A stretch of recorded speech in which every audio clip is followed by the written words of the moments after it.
Alright, so I have everything mounted in the box that I made, so this is it. So like I said, this is going to be a tabletop wheel. It's actually going to be built into a bench. So the wheel will be, bench height, so you can stand up and work it. So what I did here, this is the wheel that I got. What I did is I cleaned it up. I didn't sandblast it, I just kind of used a wire wheel, cleaned it all up. And I used some of that plastic coat, black plastic coat. So I gave it 4 or 5 good coats, so it's pretty tough, rubberized. Now these bushings here, they came out, top and bottom. Cleaned those all up, and inside the shaft I cleaned up as well. What I'm going to do is, there was a grease cup on here, but I didn't want to have to reach under there and fill up the cup and twist it every so often to pack that shaft with grease. So what I did is I threaded on some fittings here, and on the front of the box I put a little grease fitting.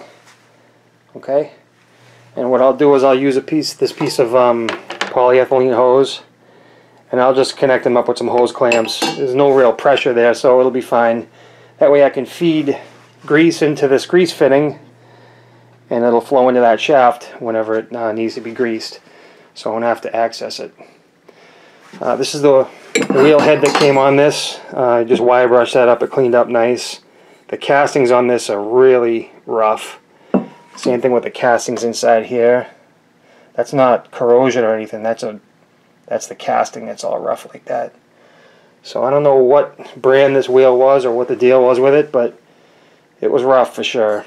So here's the wheel.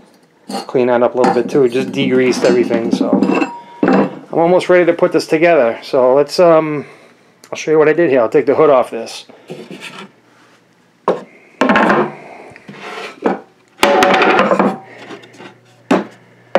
Alright, so here's the treadmill motor that you saw earlier. I mounted this, like I said, upside down. That's why this box is built, in the way that it is. And actually it's going to work out pretty good, because when I'm standing at the wheel throwing, I can put a board up here and then put everything up on the board. Off the bench or the table that I'm going to mount this to, so that's pretty cool.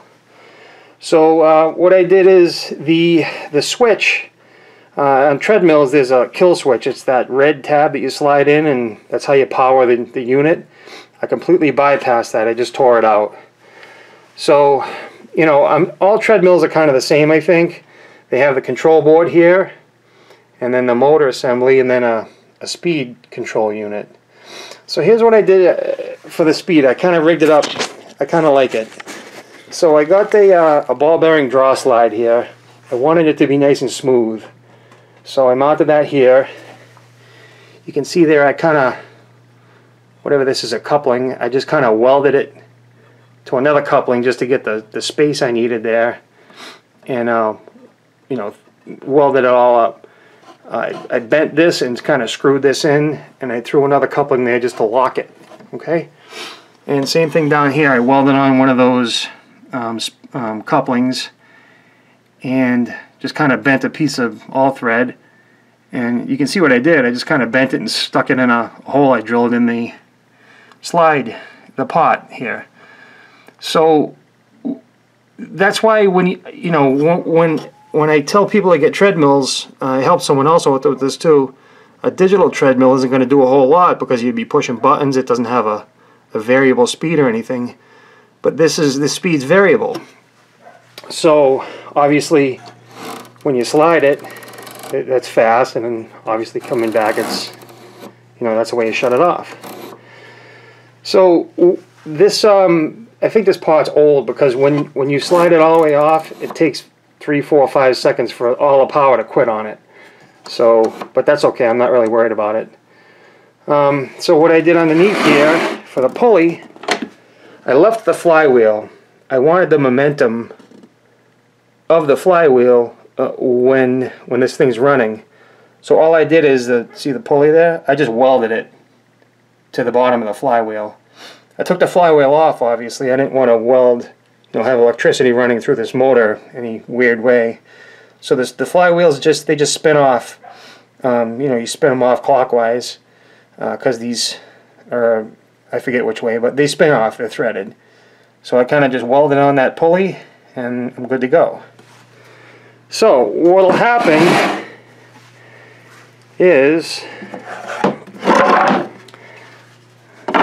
this gets screwed down, obviously.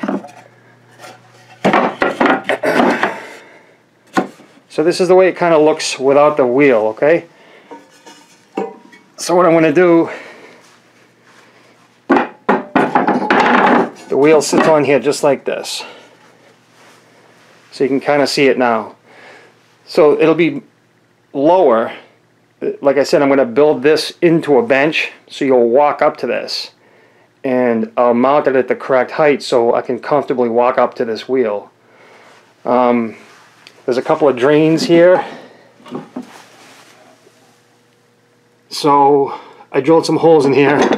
I'll probably put a drain. I'll probably use the drain on this one in the throwing pan, but I'll probably just plug this one. I have some plugs for it. Because I don't know if this was meant for water or what, but I'll probably just keep tools in there and keep a bucket next to me. So it's pretty much almost done. Has a little fuse. It's fused here. Now the thing is with this wheel, I got rid of that on-off switch. So what I'll do is when I do mount this into a bench, I will wire up a GFCI outlet on a switch.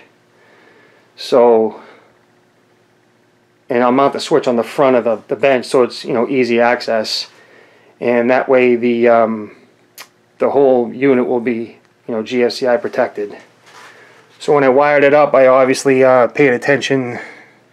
There's a ground in there, so the ground from the board to the motor, so it's grounded. But I don't know much about these things. This board here it's like magic. I don't get it at all.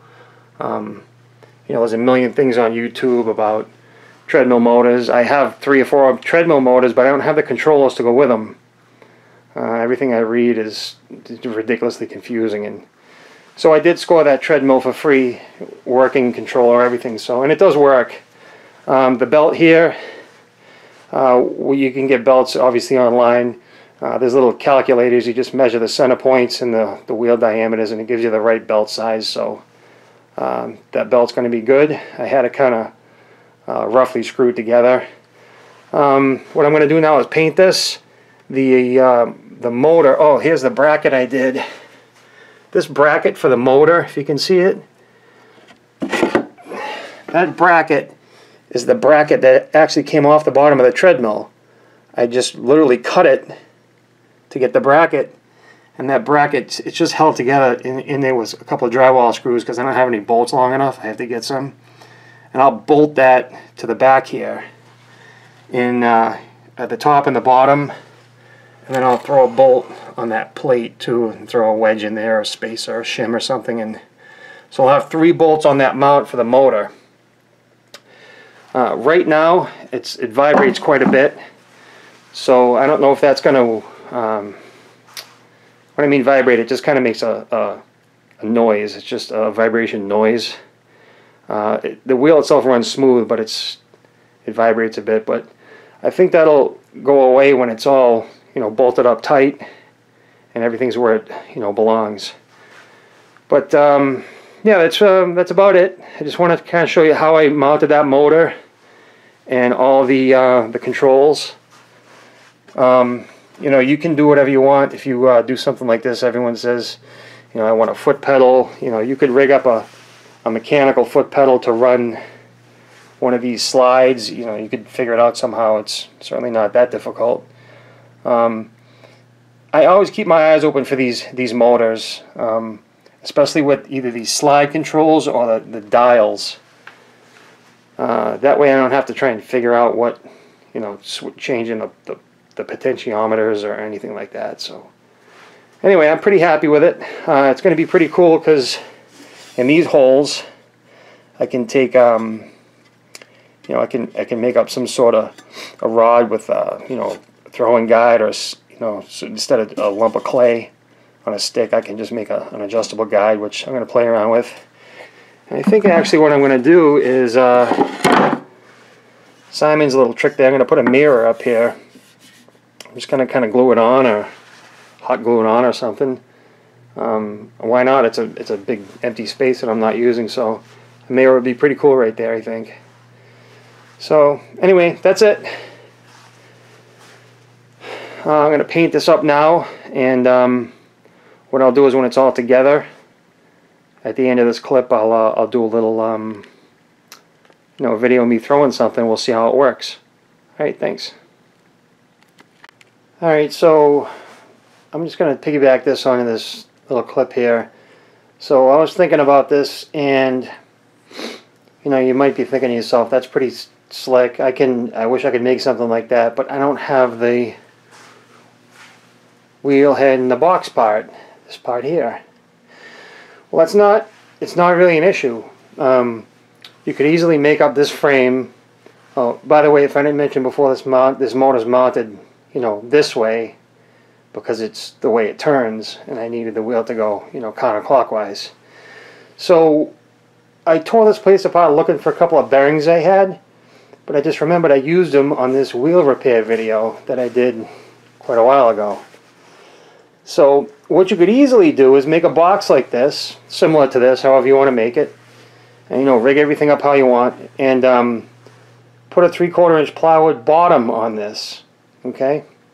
And then what you could do is take a bearing, they're made to, you know, take downward force, and use a piece of 1 inch cold rolled steel. Mount it in the bearing at the bottom. On the top box, you put a top bearing, okay? And then you just have to get a pulley with a 1 inch bore for the shaft here. And you could even do it on the cheap for a wheel head by getting one of these floor flanges. So what you do is you thread the rod on. Oh, you have to thread the rod first. Someone with a pipe threader can thread it. I think they even do it at the depot. They'll thread the end for you. And you could screw on a flange, a floor flange. And then on this floor flange, you could just cut a round piece of plywood.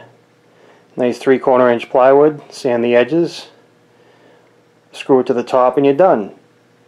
So you could make this wheel pretty cheap. You could make a little box like this, like I did here on this wheel. I kind of made like a little Leech treadle wheel style box for this wheel. You could just bang one of these together, and you could have yourself a pretty cheap pottery wheel. I think those bearings are like $8 a piece. Get a piece of this stock. I can't imagine it's more than $20, $10, something like that. You could literally build one of these wheels with, you know, $20, $30 in hardware and $20 in wood, say. You know, you could also, you know, do how you want. Figure it out. All these motors and controls, they're gonna have little differences.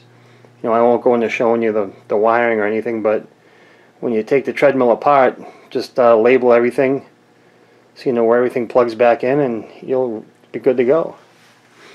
So when I do stuff like this, like that wheel box there, and when I do, you know, little stuff like this, I kind of do it on the fly. I don't have plans or anything. Matter of fact, when I built this, did some quick measurements, you can see I had to scab in a piece of wood there because the panel here was hitting this motor. And I also made a mistake because originally I planned on this motor to be way back here. See, it swivels, and this is the furthest point. You know, if I was thinking about it or had any brains, I would have mounted this differently so I could put this motor back further, so I could have the perfect tension on the belt, and of course adjust it if it got loose or anything. Right now it's, you know, at its furthest point out, and the belt fits. It's a little tight. It should loosen up over time, but you know, there's really no plans for this sort of stuff. You just kind of bang it together as you can. So anyway, I hope that helped. A little idea in case you don't have a wheel head, how to make your own wheel head and little box. So, you know, don't be afraid. You can do this. You can do it cheap. Wheels are a ton of money. And I know a lot of people out there want them. They just can't afford them. But I think this one's going to be pretty slick. So the next video will be me throwing something on it after it's all together and painted. So see you then.